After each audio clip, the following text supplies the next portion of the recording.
This is your reality check.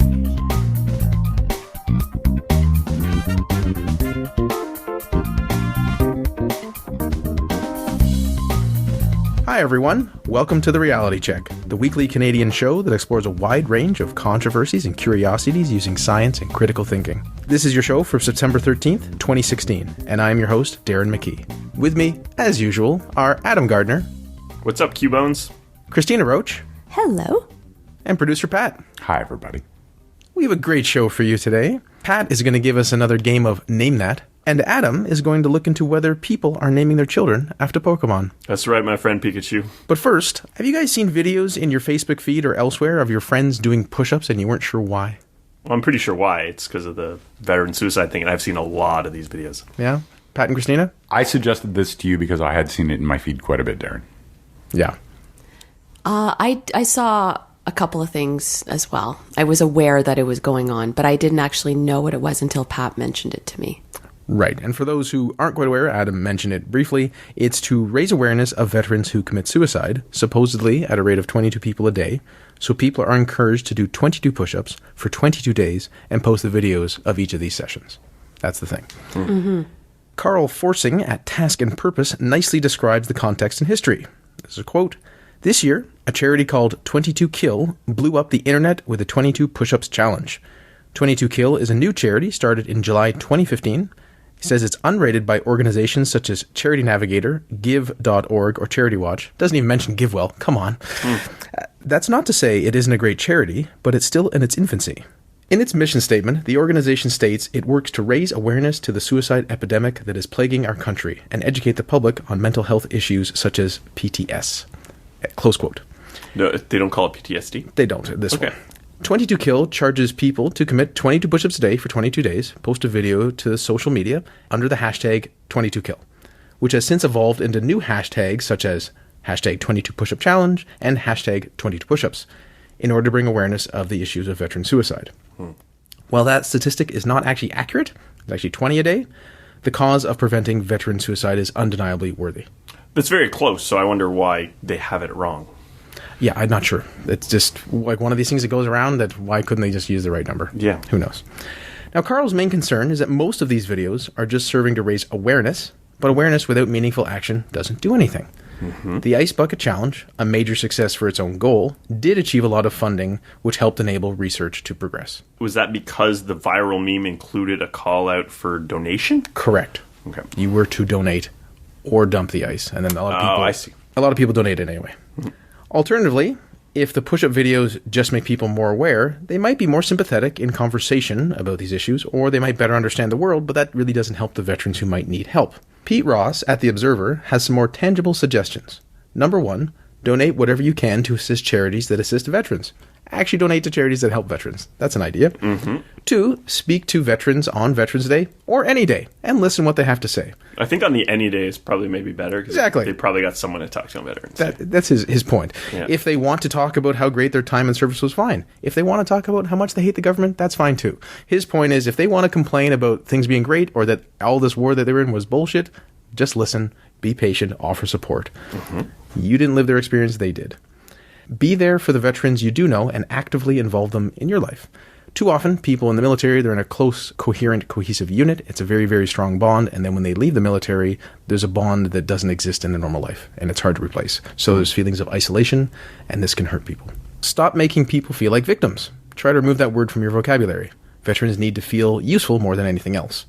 Many professions, they go to war and they can return. If you are a plumber, you might do actual plumbing in war or some other task, and then you can go back to your skill set. But if you're a professional soldier, you can't really do that.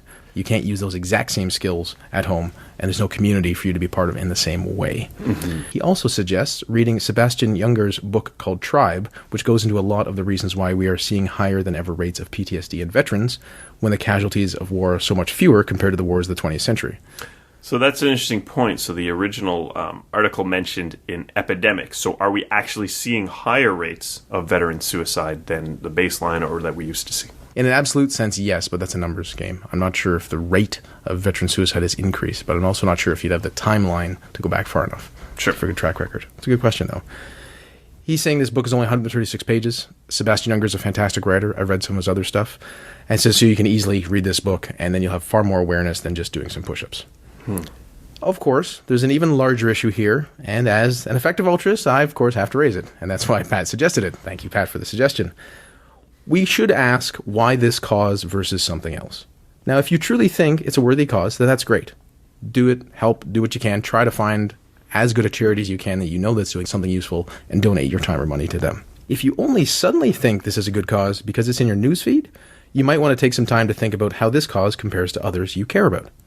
Importantly, it isn't just whether a cause is important, but if A, you can help, and B, what the marginal impact of your action is.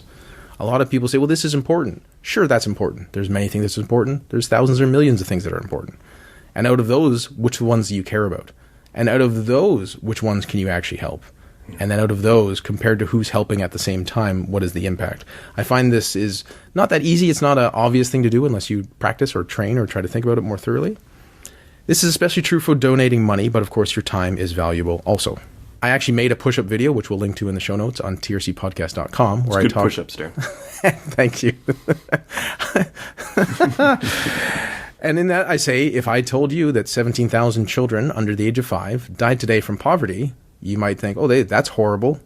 But if I don't help you do anything sort of in terms of meaningful action, it doesn't really matter in a way. It's horrible, it's saddening, but unless it translates into meaningful action, people won't be helped. So then I say, of course, go to givewell.org, look for recommended charity, and try to reduce issues around poverty and disease. Now, to be fair, of course, I understand why these things catch on. 22 push-ups, you get to show yourself exercising. This is what social media and Instagram is turning into. And I'm part of the problem now.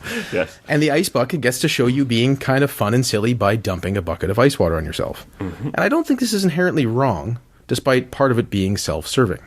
And by that I mean, if you're trying to create more awareness, if you're trying to mobilize people, sometimes there has to be something in it for them. I don't think that's bad. And if you actually getting people to do more exercise, that's also good, because a lot of people don't exercise enough. So this is like a triple whammy of goodness. Except, of course, it maybe isn't translating into meaningful action. Or good push-ups. There you go. Exactly. We have an opportunity to help so many people. If you happen to listen to this podcast, you're probably in a privileged position in the world. And we can help so many more if we think critically and use evidence to guide our actions. And that's the end of the full segment proper. But as Adam just said, I also saw a lot of sloppy push-ups in those push-up videos. And I usually don't harsh on people for doing exercise because more exercise is better than less. Yes. But come on, how are we going to help the world if we can't do good push-ups? It's not a failing if you go on your knees because you don't have good form with your push-ups. You can work your way. There's progressions. Right. There's different intensity push-ups, but try to have good form for whatever ones you're doing. Also, an interesting point, which I forgot to mention, is that there's something called moral licensing. That once you feel you have done something good, you're less likely to do something else that's good. So if by doing these push-ups, you feel you have done something, you've contributed, you've helped, you're probably less likely to do something else that's helpful. Yeah, because you've had your quota for the kind of. That's kind of how humans function. I mean, it's even worse. They've done psych studies where they get people to imagine helping people, and that's enough to make them less likely to do something that's good. Like, I was a good person in that thing that I could have done. Wow.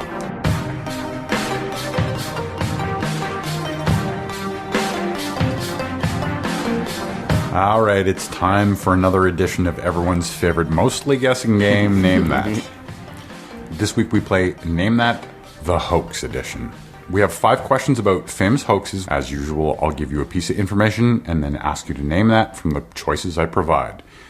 We'll rotate the order, and I've randomly chosen who will go first.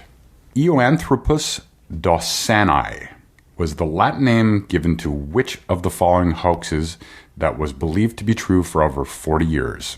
Adam, you're up. Name that. Was it A, the Toland Man, B, furry trout, C, Piltdown Man, or D, the Fiji mermaid? I'm going to go with C, Piltdown Man. Adam says C. Next is Christina. Can you pronounce the Latin name again, please? Eoanthropus dawsoni. I'm going to go with C. Christina goes with C as well. Lastly is Darren. I apologize, Pat. Can you say all the options again? The Toland Man, furry trout, Piltdown Man, or the Fiji mermaid? B.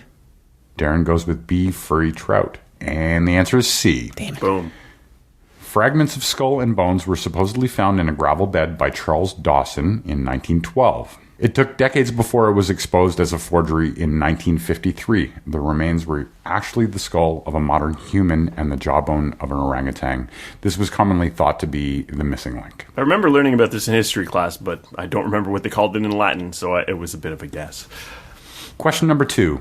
A hoax started by the BBC in 1957 showed footage of people in Switzerland harvesting what type of food off a tree? Christina, name that. Was it A, hot dogs, B, French fries, C, Swiss cheese, or D, spaghetti? I'm going to say C, Swiss cheese. Christina says C, Swiss cheese. Next is Darren. I will say spaghetti. Darren says D, spaghetti. And lastly is Adam.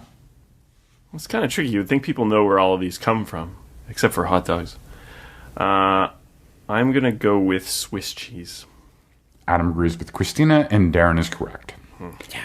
I'm actually surprised you guys have never seen this. The hoax footage aired on a news program called Panorama. After the show ran, supposedly hundreds of people called in to ask how they could grow their own spaghetti trees. Oh, wow. Question number 3. 5 photos were taken in Cottingley, England by teenagers Elsie Wright and Francis Griffiths. Although they later admitted it to be a hoax, the pictures fascinated people, including Sir Arthur Conan Doyle. Darren, name that. What did the photos appear to show? A, leprechauns, B, ghosts, C, aliens, or D, fairies? Fairies, he says unconvincingly. Darren says D, fairies. Next is Adam. Before you said the options, I was thinking well, maybe it's those photos of those fairies, like they had in Torchwood. So I'm going to go with D, fairies. Lastly, Christina. Yep, I'm going with fairies. Christina agrees, and you are all correct. I remember this. The fairies in the pictures were actually cardboard cutouts. Question number 4. Clifford Irving was a well-known author who convinced his publisher to accept a completely bogus autobiography of which famous person? Adam, name that. A, Jimmy Hoffa, B, Amelia Earhart, C, Howard Hughes, or D, Grand Duchess Anastasia? I'm going to go with Grand Duchess Anastasia, D. Adam says D. Next is Christina. I'm going to say Amelia Earhart, B. Christina says B, and lastly is Darren. I'm going for Amelia as well. Darren agrees with Christina, and the winner of this question is Pat. Ah, boo. Clifford Irving served 17 months in prison after he sold a manuscript to the publishing company McGraw-Hill that purported to be an authentic autobiography of Howard Hughes. Ah, damn, I was going to say Howard Hughes. The release of the book was highly publicized, and Howard Hughes contacted the media from his self-imposed seclusion and insisted that he had never met Irving and that the whole thing was a scam. Christina, name that. On April 1st, 1980, the BBC announced that Big Ben's clock would be replaced with what? A, a giant sundial. B, a ball dropping every hour. C, the world's largest weather vane. Or D, a digital clock. I'm going to go with D. Christina says D. Next is Darren. What were the first 2 options again? Sundial, a ball that drops every hour. Digital clock. That's also my guess. Christina agrees with Darren, and lastly is Adam. You know, I wanted to say digital clock before I even heard the answers because I feel like I remember this. And it makes the game uninteresting. I will say a sundial. Adam goes rogue with the sundial, and Christina and Darren are correct. The BBC was supposedly flooded with calls from people protesting the change. So we end with a tie game. Congratulations, Christina and Darren.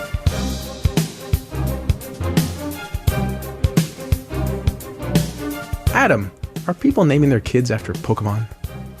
Great question, Darren. I read an article this past weekend that stated that hundreds of Americans, at least 698 to their count, share their names with Pokémon. The article was well researched, and this probably caused some to believe that this was a big trend.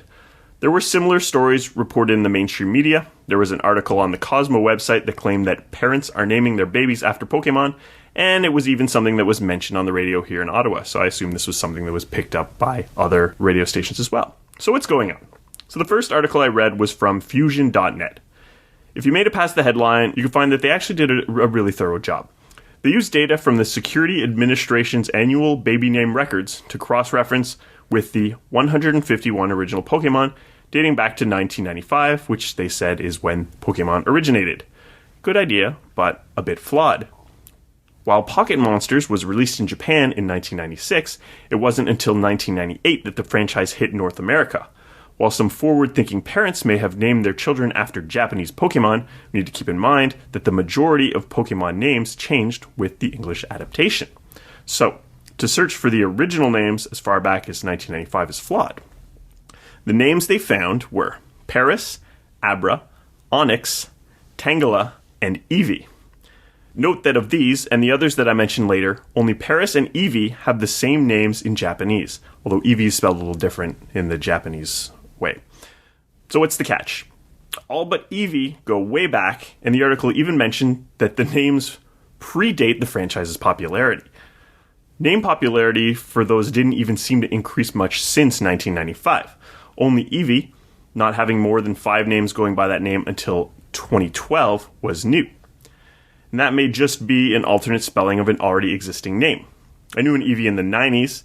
It was short for something, probably, and I don't know how it was spelled, but this was someone who was born long before Pokemon existed. In the movie The Mummy, Rachel Weisz's character is named Eevee for short. I think her full name is supposed to be Evelyn, so this is definitely a thing that existed. So the Cosmo article was lax on actual data, linking to a few Baby Center articles on names, and they showed that Eevee and Onyx were increasing in 2016, and they also mentioned that Star and Ivy were popular names, attributing them to Staryu and Ivysaur to Pokemon names. This is just cherry picking, as both are names on their own without getting Pokemon involved. In fact, the name Ivy is so common that in the Pokemon anime, there is a Professor Ivy who has nothing to do with Ivysaur, the middle evolution between Bulbasaur and Venusaur, which is not itself a very notable Pokemon. You don't have to explain that to us, Dad. I know most of our listeners know who Ivysaur is. Of course. I just wanted to say in case someone's parent is listening. I'll accept that you're not talking down to me, but I hope our listeners will forgive you. So what was I to do? I wanted to fact check this, so I did what any sensible person would do. I downloaded the 8 megabyte zip of the National Popular Baby Names Archive from the U.S. Social Security Administration, and I did a bit of scripting. Of course you did. It was easy enough to create a text file for all known Pokemon and write a little script to scrub those files to see which one showed up in what years. My first pass-through was flawed, as I was finding names containing the Pokemon names at the beginning of a name, and I was surprised to see that Abra is included often, as it begins such names as Abraham. Also, Natu begins names like Nature and Naturel, and there's a lot of little things like that. So controlling for that and searching for the actual full Pokemon name, I found similar results to what Fusion.net did. I actually found the exact same numbers that they had in their little table, but I went back all the way to 1880 when the data started, and there was really nothing new about these names like I mentioned. Paris first showed up in 1975, but never appeared more than 15 times in any given year, so it's really not a popular name. Abra first showed up in 1955 and was far more popular in the early 80s than in recent years.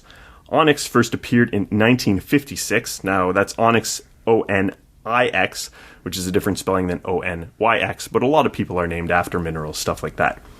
Tangela, pronounced Tangela in humans, like the name Angela, is around since 1956, running well over 100 for a good chunk of the 70s and 80s.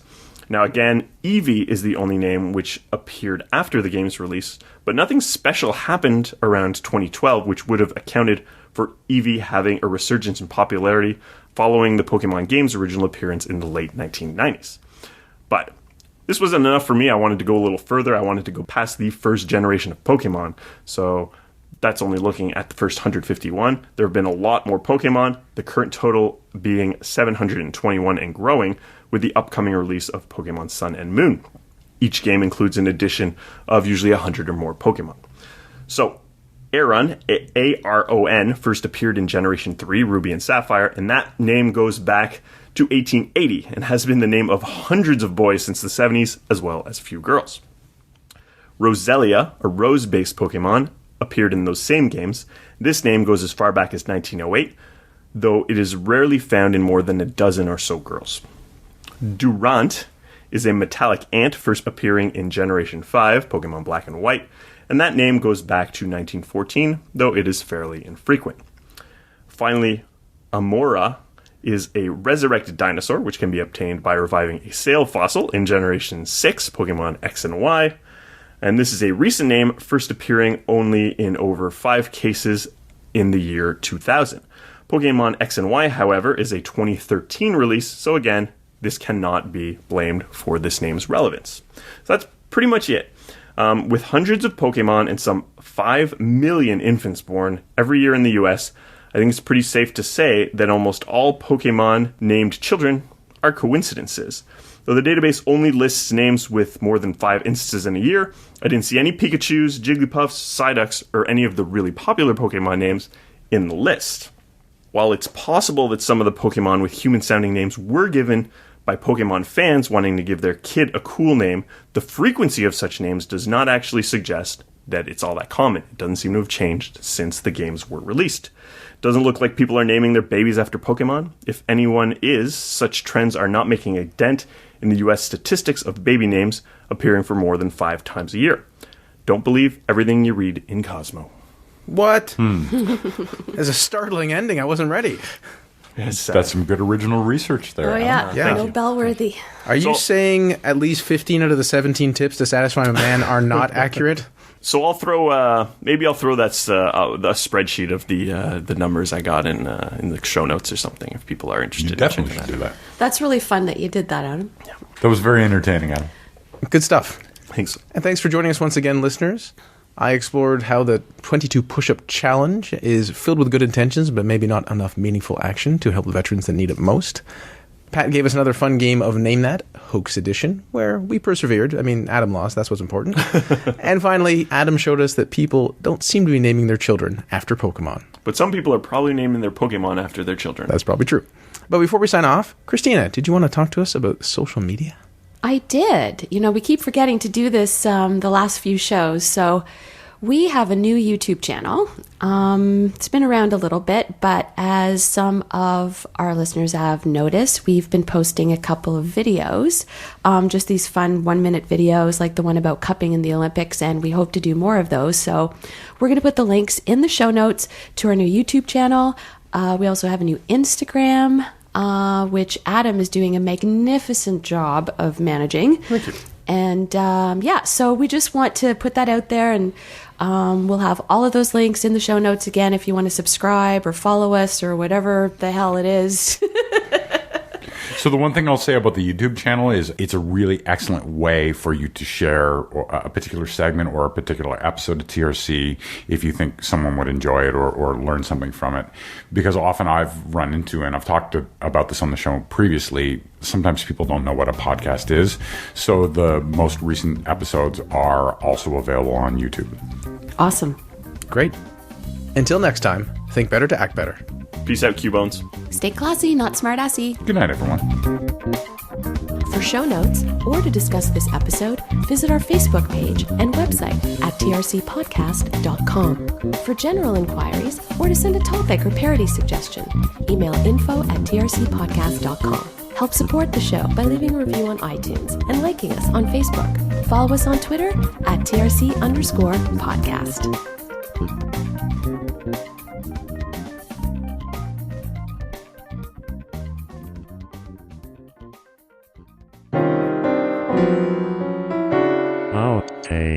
Now, Pete Ross at The Observer has some more tangible suggestions. Was Adam's blank flakes one? Superman's friend. Jimmy Olsen? Pete Ross. Oh, Pete Ross is... Sorry. Wow. Good thing we stopped the podcast for that. Superman is a reporter. Pete Ross. Sorry. Pete Ross. Now I can't. Related to Benny Ross, the Incredible Hulk. This isn't even a Vince Cerf. This isn't a very easy name. It's just amusing now. Pete Ross at The Observer. Now, was that too harsh, Pat? All right. Pete Ross at The Observer has some more... no. Peter Ross at The Observer. Oh, it's a Ross thing. Sorry, I missed that.